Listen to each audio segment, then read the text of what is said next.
So in this module, we're going to cover a number of the success factors in this one, because while they're all equally important, less emphasis needs to be put on the later ones if diligence has been properly given to the early ones. And let me explain why. In the old model of selling, you would see about 10% of the time spent on needs identification.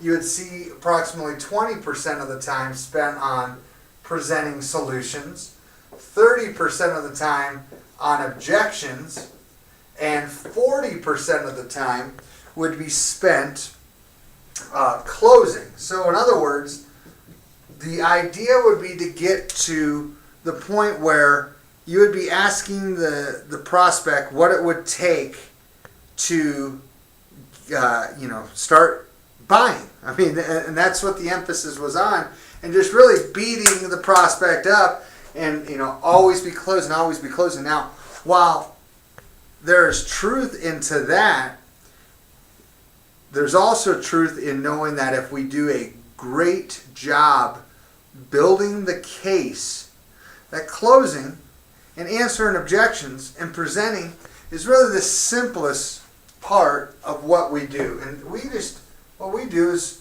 we invert this triangle, where we spend fully 40% of the time identifying and understanding the prospect's needs.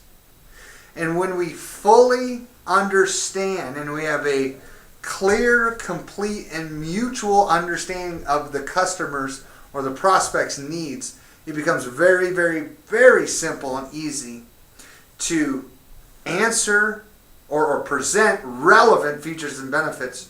And then really it becomes even easier to overcome objections, because we truly understand now where the client is coming from. You'll hear common objections that most of the time we can answer properly. And let me just give you a few examples here, and you have them here in your book, but too small. Typically we're going to target companies with 500 or more. So if we've done a great job in the beginning, typically we found those companies, but we can still even find and help companies that have 3 or 4 or 500 units. One single carrier. Sometimes we may or may not be able to help them, but again, it really depends what their challenges and what their needs are. And consider this, there is a reason that they invited you to talk to them.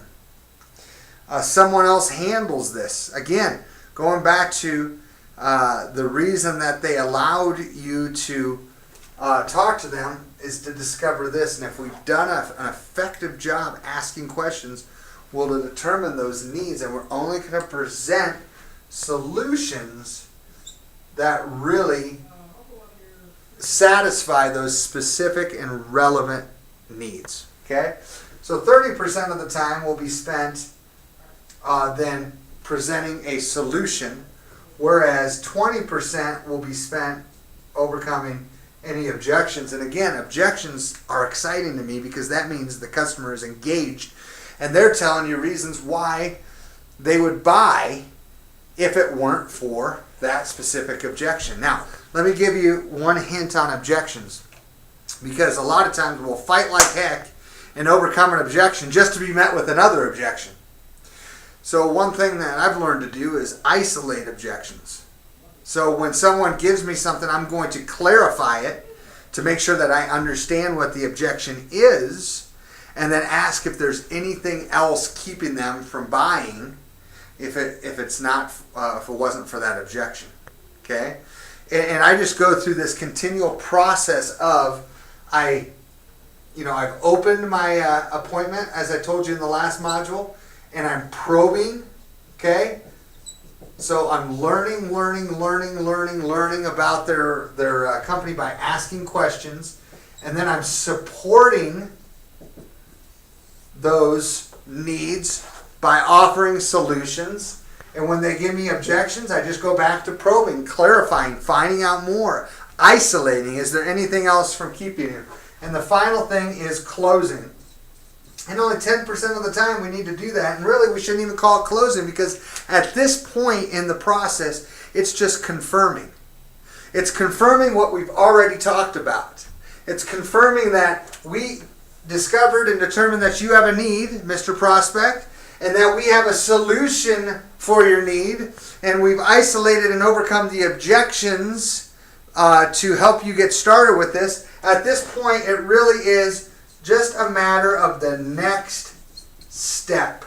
What is the next step in the process, and how do we go to that next step? Because we have determined that it's a mutually beneficial decision for us to get started having you use this product. Let's talk about what the onboarding process now looks like. Let's talk about what the training now looks like for you and your staff, because we've done such an effective job up front qualifying and understanding what they're trying to accomplish.